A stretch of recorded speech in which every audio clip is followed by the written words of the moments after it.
تو ایک لڑکی نے اپنے دادا سے کہا کہ دادا آپ مجھے کیا سکھا سکتے ہیں؟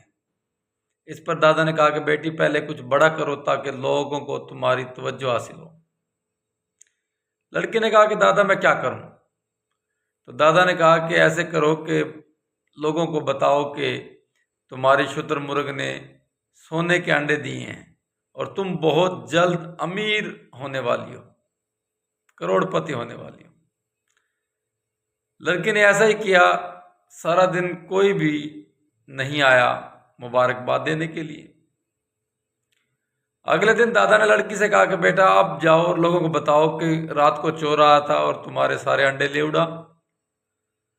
لڑکی نے ایسا ہی کیا تو اگلے دن لوگوں کا تانتا بن گیا، محلے والے تمام گھر تشریف لائے اور انہوں نے افسوس کیا چوری ہونے کا۔ تو اس پر دادا نے کہا کہ دیکھو بیٹا، لوگ تمہاری کامیابی سے زیادہ تمہاری ناکامی دیکھنا چاہتے ہیں، اس لیے لوگوں کی پرواہ مت کرو اور وہی کرو جو تم اپنے لیے بہتر سمجھتے ہو۔